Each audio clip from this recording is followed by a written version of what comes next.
राजीव शुक्ला। धन्यवाद सर।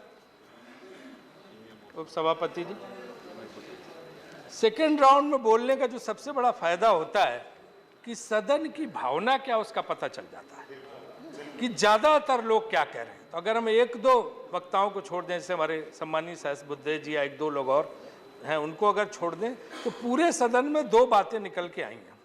सबसे अजीबोगरीब बात यह है कि विदेश नीति पे सब सरकार की आलोचना कर रहे हैं ज्यादातर लोग, विदेश मंत्री की सब तारीफ कर रहे हैं। सब करें विदेश मंत्री जी तो अच्छी हैं, लेकिन सरकार ने सब गड़बड़ किया। ये भी नहीं अच्छा है, वो भी नहीं अच्छा, उन्हें पूरा मौका नहीं मिल रहा है, उन्हें काम नहीं करने दिया जा रहा, उनको सिर्फ ट्विटर का विदेश मंत्री बना दिया, लोगों की मदद करने का विदेश मंत्री बना दिया। उनका असली से जो होनी चाहिए वो नहीं है, सिर्फ ट्विटर, लोगों की मदद करना, ये सब चीज़ के लिए उनकी गुडविल की तारीफ हो रही है। लेकिन सरकार की विदेश नीति की इतनी कड़ी आलोचना शायद पहले ही कभी सदन में हुई हो। और कुछ लोगों ने तो इस तरह की बातें कही कि आज हमारे साथ कोई नहीं खड़ा है, ना पड़ोसी देश है, ना कोई महाशक्ति है, ना कोई दूसरे देश है। सबसे एक बिल्कुल जैसे एक जनरल रिश्ता होता है, सामान्य रिश्ता किसी भी देश का हो सकता है, उसी तरह का रिश्ता है। जबकि पहले हमारी विदेश नीति में था कि पुख्ता लोग हमारे साथ मजबूती से खड़े होते थे। सबसे पहली बात जो उसमें से निकल के आई कि एक तो सब पड़ोसी देशों से हमारे रिश्ते बिगड़ चुके हैं। आज ये पहली बार सिचुएशन है कि दो बॉर्डर्स पे कॉन्फ्लिक्ट की सिचुएशन है। पहला कभी नहीं हुआ कि एक तरफ आप थ्रेट महसूस कर रहे हैं, दूसरी तरफ हमेशा से थ्रेट रहती है। ये सिचुएशन पैदा हो गई है। चाइना के साथ बॉर्डर डिस्प्यूट पर सबने करीब करीब चर्चा की है, रोज धमकियां मिल रही हैं, और हमारे यहाँ उनके यहाँ तो सीधे प्रवक्ता बोल रहे हैं, राष्ट्रपति उनका बोल रहा है, और हमारे यहाँ सूत्रों के मुताबिक खबर दी जाती है। तो सीधे सीधे प्रवक्ताओं को बोलने की भी हिम्मत नहीं है। ये स्थिति आ गई। अगर आपको ये था कि चीन से कॉन्फ्लिक्ट लेना था या टकराव लेना था तो आप फिर खुल के उस ढंग से लेते। ये क्या है कि आप जो है कह भी रहे हैं कि ठीक भी है, डिप्लोमेटिक तरीके से हो जाएगा, सब हो जाएगा। तो ये जो वातावरण बना हुआ है चीन के साथ बहुत खराब। या तो आप जो है चाइना बेल्ट एंड रोड जो इनिशिएटिव था उसको बायकॉट करने की जरूरत ही नहीं थी। चलो उनके साथ मिलकर फिर विकास करते, क्योंकि श्रीलंका उनके साथ गया, बांग्लादेश उनके साथ गया, भूटान उनका, नेपाल उनके साथ गया, बांग्लादेश, भूटान, नेपाल, 3 देश उनके साथ गए। तो आप क्यों जो है उसका विरोध कर रहे थे? तो हम स्टैंड ले लेते हैं, लेकिन उसके रिपरकशंस क्या हैं बाद वो हम नहीं सोचने की कोशिश करते। तो चीन के साथ हमारे रिश्तों की हालत है। नेपाल के साथ अभी कनिमोजी और सारे लोगों ने बताया क्या हाल हो गया। अब नेपाल में बच्चा बच्चा भारत के खिलाफ, जबकि वो तो हिंदू राष्ट्र माना जाता था, जितना मित्रता की वीजा तक नहीं है उनके साथ। लेकिन क्या वजह है? क्या नेपाल में लोग हमारे खिलाफ हुए? सुषमा जी बेचारे ने बड़ी कोशिश की, कंसल्टेटिव कमेटी मीटिंग की, ब्लॉकेट खुलवाने की कोशिश की, लेकिन माहौल बिगड़ गया। जब तक हमने होश संभाला तब तक वातावरण वहाँ खराब हो गया, लोगों के मन खराब हो गए। ये हम कैसे सुधार पाएंगे? अगर कहीं किसी देश के लोग के खिलाफ हो जाए, सरकारी खिलाफ हो जाए, फर्क नहीं पड़ता है। अगर आम जनता खिलाफ हो जाए तो उसको सुधारना बड़ा मुश्किल होता है। ये नेपाल के साथ हम करके बैठे। बांग्लादेश के बाद अभी तक वाटर ये रिवर डिस्प्यूट हमारा चल रहा है, उसको भी पूरी तरह नहीं सुलझा पाए। और जो बॉर्डर डिस्प्यूट था वो हमारी सरकार जो है 3 बार उस बिल को लाई, तो उस समय आप लोगों ने विरोध किया था और करवाया भी था। मंत्री के हाथ से कागज भी खींचा गया था, मैं था पार्लियामेंट्री अफेयर मिनिस्टर, बचाने की कोशिश किया। लेकिन जब आप सत्ता में आपको लगाई तो बहुत अच्छा था, आपने तुरंत उसको पास कराने की कोशिश की, हम सब ने मदद की, क्योंकि देश हित में था। लेकिन 2 साल लटक गया, उसकी वजह से भी हमें बहुत नुकसान हुआ। इसी तरह से श्रीलंका के सब लोग कह रहे हैं कि चाइना के प्रभाव में धीरे धीरे आता चला जा रहा। वो श्रीलंका, वहाँ के लोग कहाँ के हैं?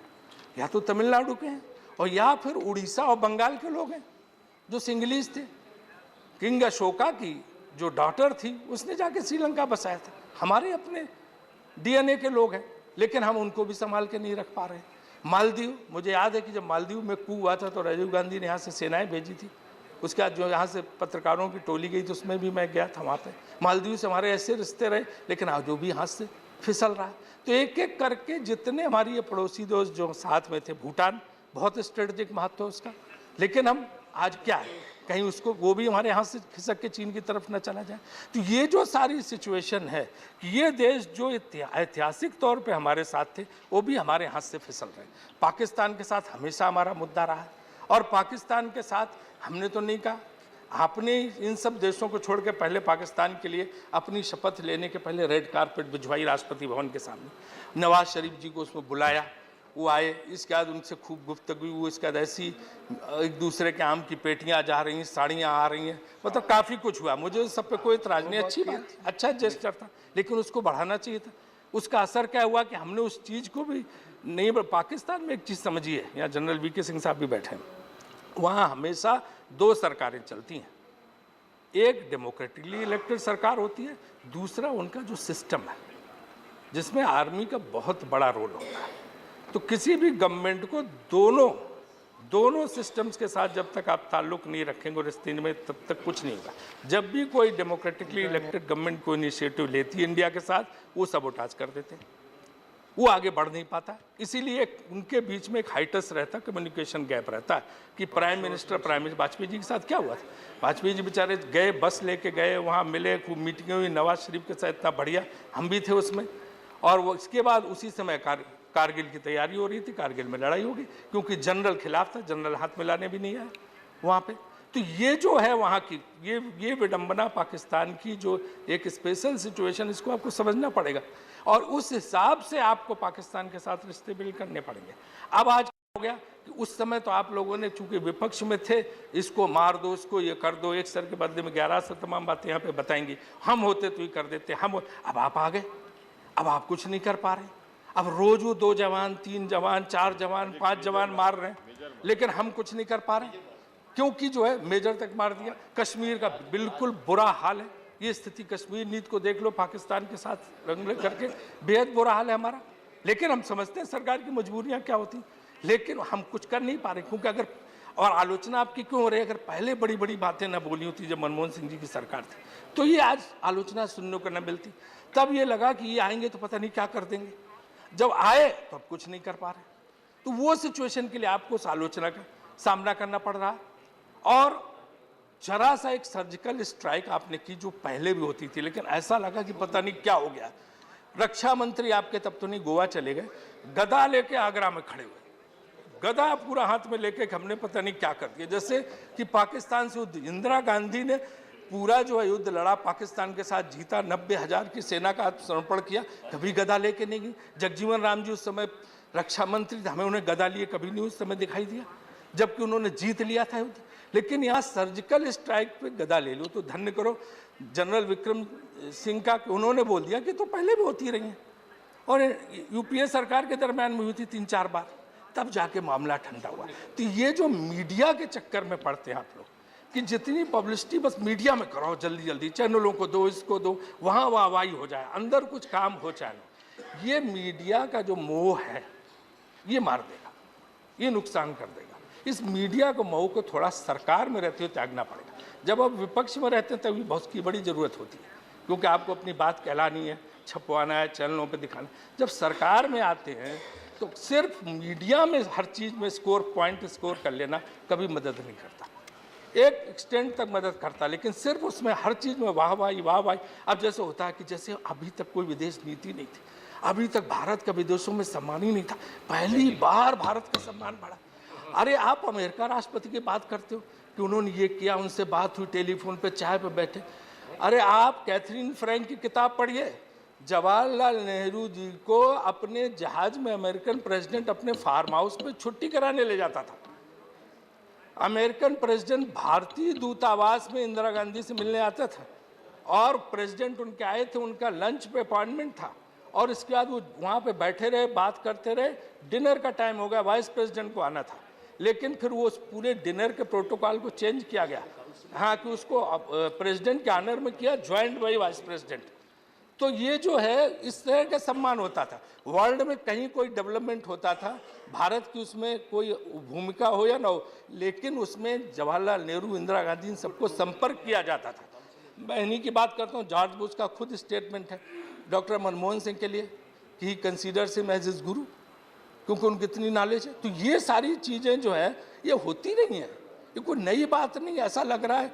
और बेचारे हम इन लोग क्या करें, हमारे जो साथ के हैं उनको ऐसा बताया जाता तो वो भी समझते हैं कि पहली बार भारत में सूरज उदय हुआ, इसके पहले सूरज था ही नहीं, अंधकार था, कहीं कुछ था ही नहीं।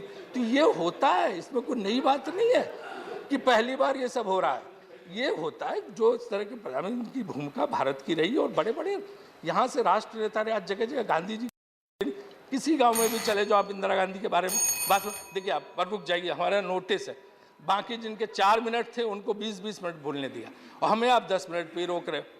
तो इसलिए जो है कुरियन साहब इस चीज को आप वहाँ पे What are you talking? Already, एक मिनट शांत रहिए, कौन बोल रहा है? बस बस। your party and what are you talking? इसलिए You जो are है, taken ये a बहुत lot of जरूरी है। time. और Whether you or others, I don't know that. हमारा तो नोटिस है, हमारा तो ओरिजिनल नोटिस उन लोगों में से है जो बिना नोटिस वाले तो खूब बोल गए 20-20 मिनट हमारे में। आप हो सकता है आप कॉफी फिर से पियाइए प्लीज चेयरमैन से। तो पाकिस्तान को हमें समझाने की जरूरत This है। is indirect insinuation and allegation. नहीं सर, सॉरी सर, पाकिस्तान को भी समझाने की जरूरत है कि दुश्मनी एक कदम 2 कदम, तुम भी थक जाओगे हम भी थक जाएंगे, यही चीन से भी कहने की जरूरत है। तो अगर आप उस ढंग से चले तो निश्चित रूप से वातावरण सुधर सकता है। अब आज हमारे साथ कौन है, ये बात राम गोपाल जी ने, आनंद शर्मा जी ने अपने भाषण में शुरू से ये बात उठाई वहाँ पे कि जब 71 के वार का उन्होंने जिक्र किया चेयरमैन, डिप्टी चेयरमैन सर, और उसमें उन्होंने कहा कि जब वो 71 का वार हुआ, इंदिरा जी ने सबसे बात की, पूरा मुस्लिम वर्ल्ड इंडिया के साथ खड़ा था, एक मुस्लिम देश भी पाकिस्तान को नहीं मिला जो पाकिस्तान के साथ खड़ा हो जाता। Yes. तो जब 71 का वार था, एक भी मुस्लिम देश पाकिस्तान के साथ नहीं खड़ा हुआ, भारत के साथ खड़ा हुआ। ये हमारी implement that? तो वो नहीं, तो आपका बिल पास, Let him. देखिए commitment Let him complete. Commitment है कि आपका बिल पास कराया जाएगा, खत्म बात होगी, है ना? Let him complete. हाँ नहीं दादा, हमारे इसमें सर क्यों बोल रहे भी तुम? Complete. हमारा तो हम तो वैसे भी I बहुत said let him to the complete. Point और बहुत जल्दी खत्म करते हैं, आपको पता है इतिहास है हमारा, है ना उसमें। तो लेकिन ये बिगड़ जाता है, जो रिदम है हमारा वो खत्म हो जाता है बीच में टोका टोकी से जो है। तो उस समय सारा पूरा मुस्लिम वर्ल्ड जितने देश थे हमारे साथ खड़े हुए, और तो हमें बहुत अच्छा है इजराइल के साथ रिश्ते रखना, उनकी जो एग्रीकल्चर सेक्टर में टेक्नोलॉजी उसका भी फायदा लो, लेकिन संतुलन बना के रखिए सुषमा जी, कहीं संतुलन न डामाडोल हो जाए, क्योंकि हमारे साथ फिर पूरी दुनिया रहती है, उस दुनिया को हमें अपने साथ, तेल भी हमें उनसे मिलता, सब लगता है। एमजे अकबर साहब यहाँ बैठे, उनकी तो एक्सपर्टीज है इसमें ओपेक कंट्रीज़ के मामले में। तो इन सारी चीज़ों का हमें ध्यान रख के बढ़ना पड़ेगा। रशिया के साथ जैसे उन्होंने पहले ही पॉइंट आउट किया कि जो रिश्ते क्या होते थे, मतलब पूछो मत, आज वो कहाँ है कि पाकिस्तान आर्मी के साथ उनकी मिलिट्री एक्सरसाइज हो रही। कभी सोच सकते थे सपने में?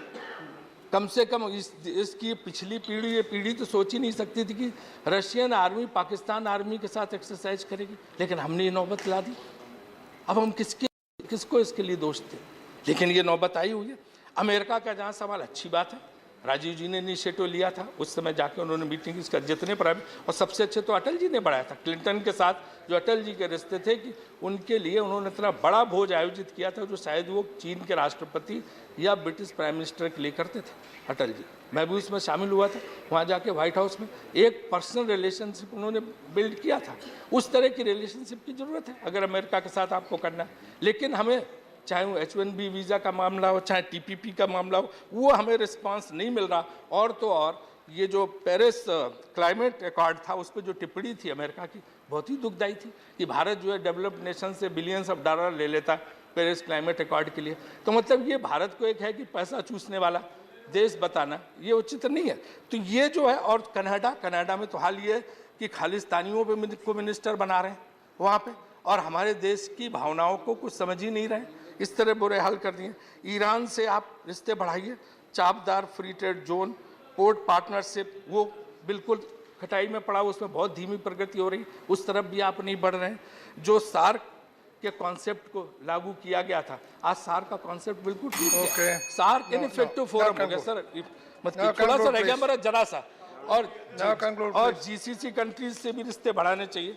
जापान से इनिशिएटिव लिया गया था, उस समय वाजपेयी जी ने स्वयं लिया था जापान के साथ, लेकिन उसमें भी कुछ नहीं हो रहा है। और रशिया के मामले में हमें यूक्रेन के मुद्दे पे जो सैंक्शंस लगाने की बात हो रही, उसमें भारत को जो है रशिया का साथ देना चाहिए। और तो ये जो तमाम चीज़ें की सलाह है, और मेरा यही कहना है कि आप लोग जो है, अब मैं ख़त्म कर रहा हूँ, जब आप मान नहीं रहे तो आधा भाषण मैं काट दे रहा हूँ, कि आप जो है मैक्सिमम पब्लिसिटी और मिनिमल थॉट के बजाय मैक्सिमम थॉट्स और मिनिमम पब्लिसिटी के रास्ते पे चलेंगे तो बहुत अच्छा काम होगा, लोग भी सराहेंगे। और ये नहीं चला तो आप जान लीजिए कि विदेश नीति की आलोचना इसी तरह होती रहेगी। What do I do now?